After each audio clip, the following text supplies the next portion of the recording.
Most people believe the hardest part of getting older happens at night. In the quiet, in the stillness, when the house is dark and the thoughts come without invitation. And there is some truth to that. But after more than 30 years working with older adults, I've come to believe something very different. The most important part of your day after 70 isn't midnight, it's the first 45 minutes after you wake up. In fact, one of the mistakes on today's list happens before many people even get out of bed, and another is a habit millions of seniors were told for years was actually good for them. I've seen these same mistakes made by intelligent, responsible people who genuinely cared about their health. People who exercised, people who followed medical advice, people who thought they were doing everything right. The problem is that these habits don't cause immediate damage, they don't trigger an alarm, they don't make you feel sick overnight.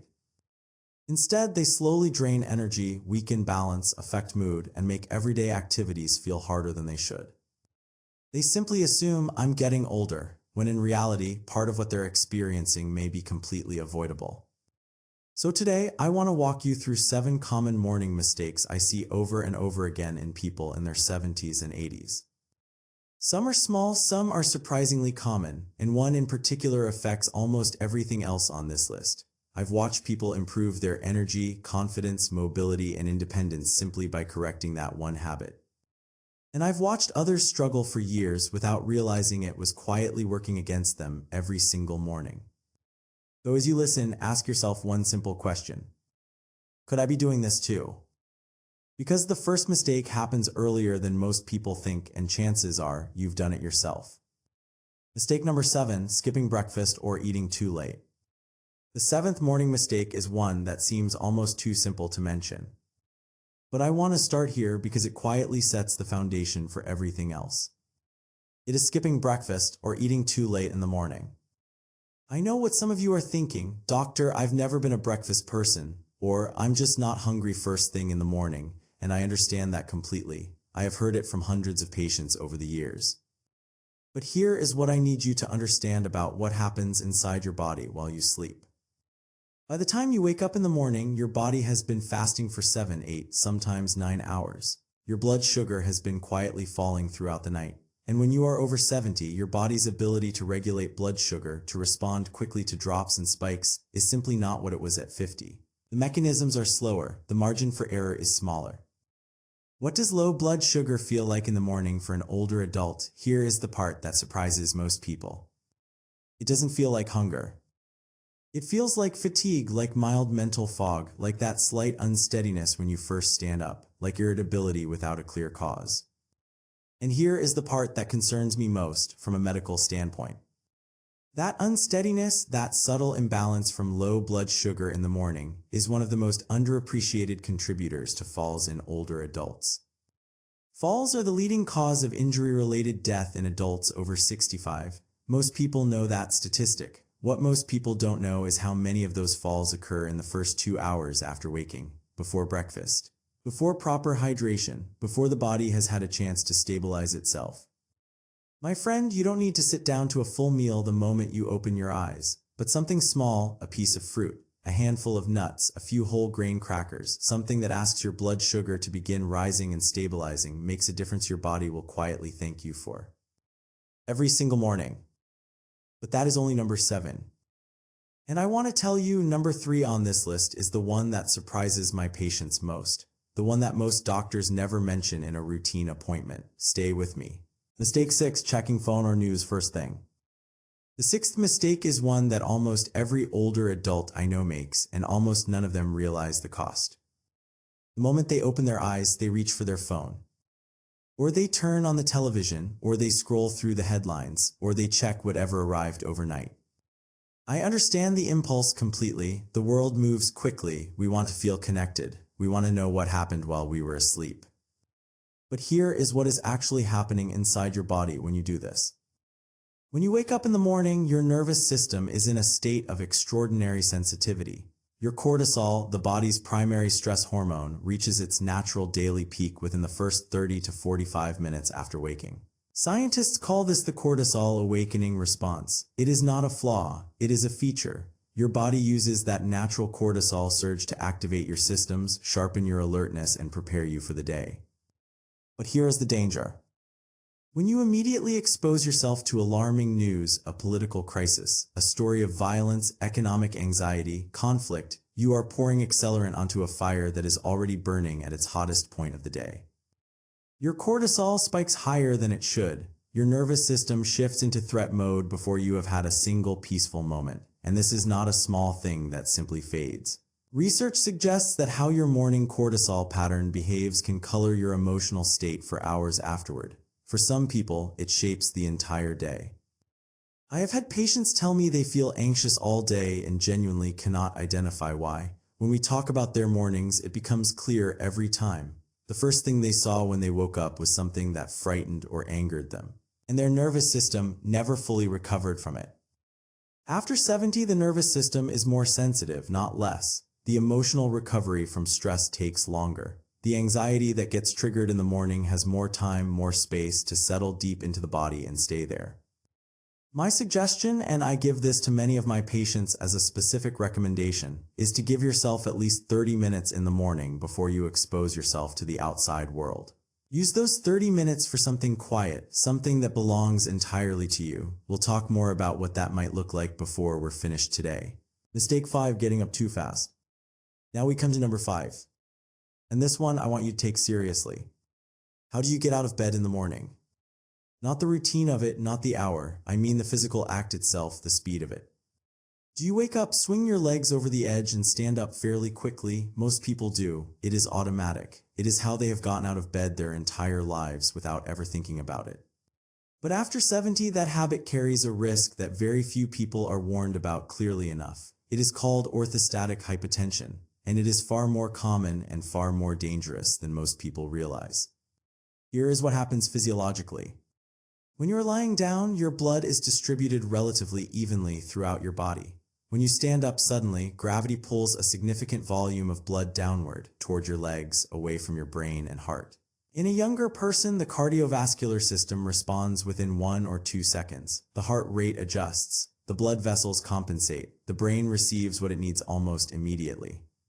After 70, that response is slower. The blood vessels are less elastic. The autonomic nervous system, which manages these rapid adjustments, has lost some of its speed. The result, for just a few seconds, sometimes up to 30 seconds, is that the brain receives slightly less blood than it needs. For many older adults, this produces nothing more than a brief moment of dizziness. They have felt it before. They have learned to ignore it. Here is what I need you to understand about that. That moment of dizziness is not nothing. In the seconds when balance is slightly compromised, when vision dims a little, when the body is still making the transition, that is when falls happen. Not from dramatic medical events, not from conditions that announce themselves with warning.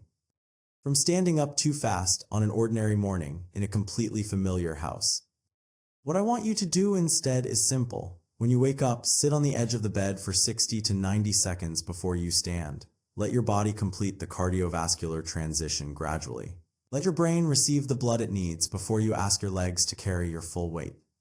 This one change takes less than 2 minutes. But over the course of a year, over the course of a decade, it can be the difference between staying on your feet and a fall that changes everything.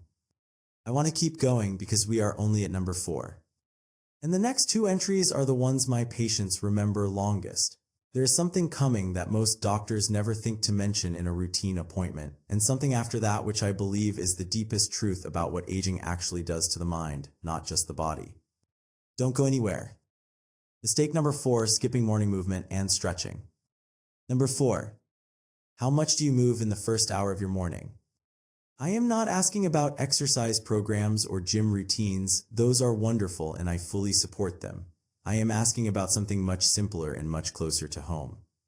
Do you stretch? Do you move your joints gently through their range? Do you give your body a gradual, warm invitation to wake up with you? Or do you move directly from the bed to the chair to the table, still, contracted, your muscles and connective tissue carrying the full weight of the night? Here is what most people don't understand about morning stiffness. It is not simply an inconvenience, it is a signal. In the morning, especially in older adults, the synovial fluid that lubricates the joints needs movement to redistribute properly. The fascia, the connective tissue that wraps around every muscle in your body, has tightened during sleep. Blood circulation to the extremities is reduced after hours of stillness. When you move gently in the morning, even 10 minutes of slow, intentional movement, you are not just stretching. You are triggering the biological systems that maintain your mobility. You are pumping fluid back into the joints. You are encouraging circulation to reach the places that feel stiff and slow. You are reminding your body that it is still capable of motion. And here is the part that most people never see coming. The patients I have watched maintain the best mobility into their 80s and 90s are almost never the ones who were the most athletic in their youth. They are the people who were the most consistent, who never stopped moving even when the movement was slow, even when it was modest, even when nobody was watching or counting or measuring. The people who stop moving in the morning because it's uncomfortable, because it feels pointless, because they're not sure it helps, they compound stiffness into restriction, restriction into avoidance. And avoidance into the kind of decline that feels from the inside like aging, but is actually something more preventable than that. 10 minutes every morning, even in a chair, even seated on the edge of the bed. It matters more than most people will ever know. Mistake number 3, not drinking water before coffee or tea. And now we come to number 3, the one I promised you earlier. My friend, let me ask you a simple question. What is the very first thing you drink in the morning?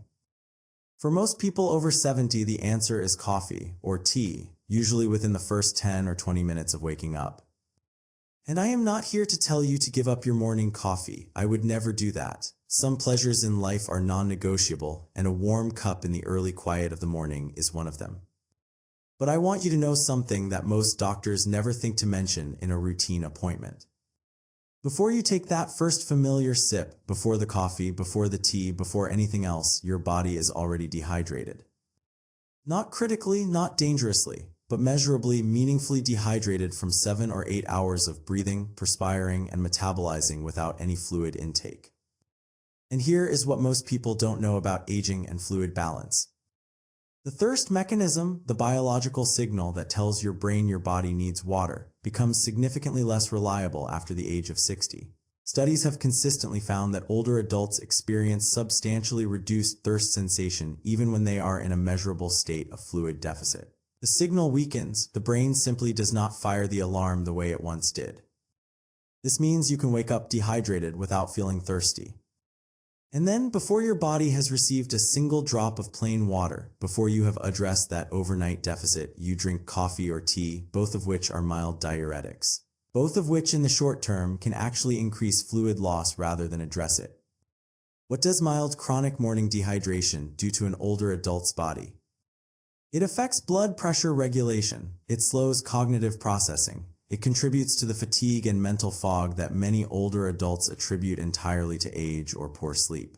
It thickens the blood slightly, which affects circulation to the brain and extremities, and it amplifies every other physical challenge of the morning, the stiffness, the unsteadiness, the slowness to start. Let me tell you about one of my patients. She was in her late 70s, healthy, sharp, independent, the kind of woman who takes her health seriously and knows her own body well, but she kept telling me she felt mentally unclear in the mornings, slow to start, foggy until mid-morning, never quite feeling like herself until after 10 or 11 o'clock. We tried a single change. 1 glass of plain water before her morning coffee, every morning, that was it. She came back 6 weeks later and told me the fog had lifted noticeably. Not completely, but enough that she noticed. Enough that she mentioned it to her sister. Enough that she said to me, "I wish someone had told me this 30 years ago." My friend, drink a glass of water first, before the coffee, before the tea, before anything else touches your lips in the morning. It is the simplest thing I can offer you today, and the difference it makes in how you think, how you feel, and how steadily you move through your morning is real. We have 2 more mistakes to discuss. And I want to be honest with you about what is coming. The final 2 are not primarily about your body. They are about something the medical world does not talk about nearly enough when it comes to aging. Something that may be doing more quiet damage than all of the physical mistakes on this list combined. Stay with me. Mistake 2, isolating instead of connecting in the morning. Number 2. I want you to think about your morning, not the physical parts, not the water, the stretching, the breakfast. I want you to think about whether in the first part of your morning you experience any real human connection. A brief call to someone you love, a text that genuinely means something, a neighbor you greet, a plan in place to see or speak to someone before the day is done. For many older adults, more than most families realize, the morning begins and ends in silence, not because they don't love people, not because nobody loves them, but because the natural structures that once organized human connection, a workplace, a busy household, a daily commute, a school run, those structures have quietly disappeared. And in their absence, morning becomes something that happens entirely alone. You wake up one morning and realize nobody has called in 3 days, not because they don't care. They are simply busy building lives of their own, and you don't want to be a burden by reaching out first. I have seen this more times than I can count. What I want you to understand is that this is not simply about loneliness as a feeling, although the feeling matters enormously and you deserve to have that acknowledged. Social isolation has physiological consequences that researchers are still mapping in full. What we already know is significant. Chronic isolation activates the same neurological stress response as physical threat. The human brain perceives disconnection as danger. It has for hundreds of thousands of years. It was built that way. And this means that an older adult who wakes up to silence, who spends the first hours of every day without connection, without a plan to see or speak to anyone, is running a mild but persistent stress response, often without any awareness of it at all. Over months, over years, this matters. It contributes to elevated inflammatory markers in the blood. It affects sleep architecture. It has measurable impacts on cognitive function and memory consolidation. And it makes every other challenge of aging feel heavier, more insurmountable than it needs to. Here is what I want to suggest, and I offer this as a genuine medical recommendation, not a platitude. Build one moment of real connection into your morning. Not passive scrolling through a social feed, actual contact with an actual human being who matters to you. It doesn't have to be long. 5 minutes on the phone with your daughter, a text to a friend that says something real, a word with a neighbor you trust, a plan made the night before so that when you wake up, you already know someone is expecting to hear from you. The research on this is not ambiguous. Daily connection, consistent, even brief, is one of the most powerful protective factors we know of for both cognitive health and emotional resilience in older adults. It is not a luxury, it is medicine. Mistake 1, starting the day with negative self-talk about aging. And now we come to number 1. I have thought carefully about how to share this with you because this is the one that sits underneath everything else. This is the one that determines whether any of the advice I've given you today will actually be used or whether it will simply be heard and forgot. Number 1 is this: starting your morning with negative self-talk about aging. I know what some of you are thinking: I don't really do that, or I'm just being realistic about where I am. Let me describe something to you, and I want you to listen carefully because this may sound more familiar than you expect.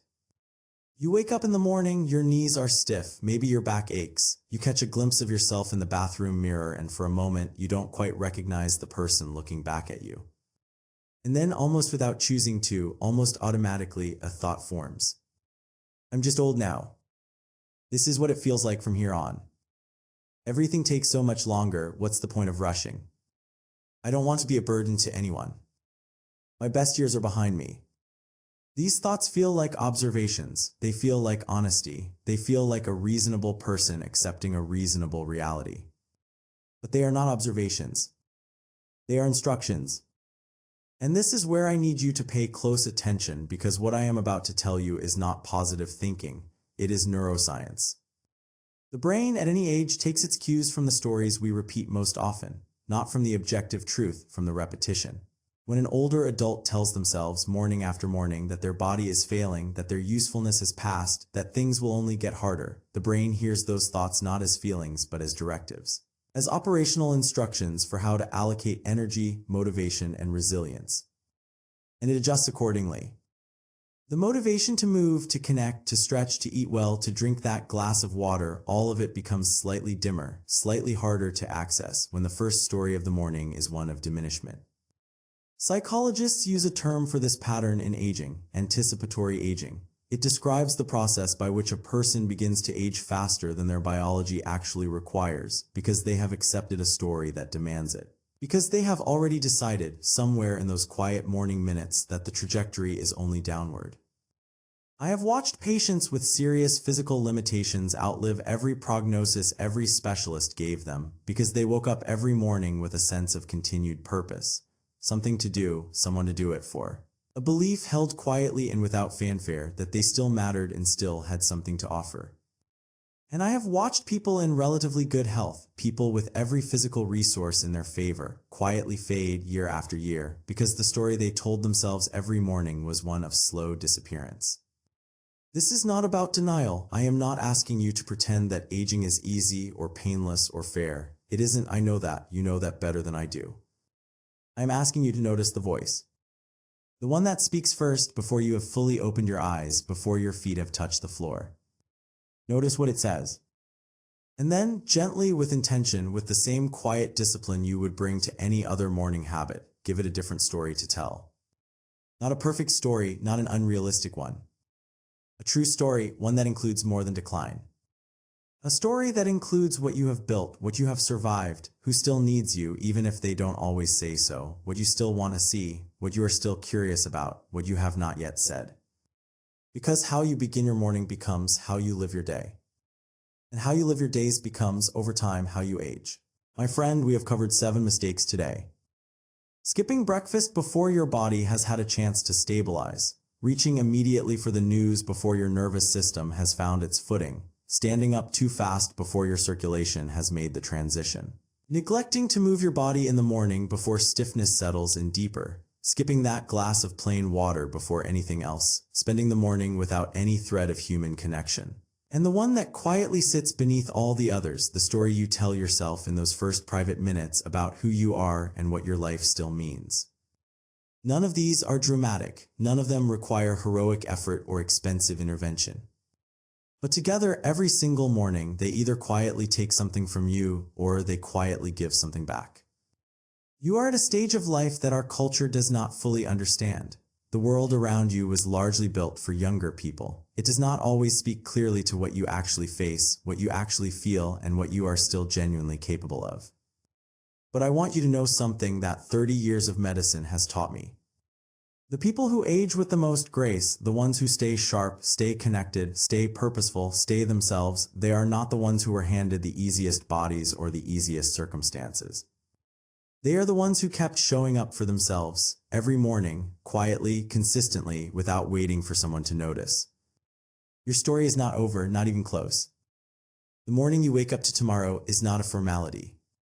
It is an opportunity, a real one. And you deserve to use it well. If something I shared today felt familiar or felt important or felt like something someone you love needed to hear, please share this video. You never know who in your life is waking up to a harder morning than they're letting on. And if you are new here, welcome. My name is Dr. Collins. This is a place where we speak honestly, warmly, and with genuine respect about what it actually means to live and age with intention. There is much more I want to share with you, so I hope I'll see you in the next one.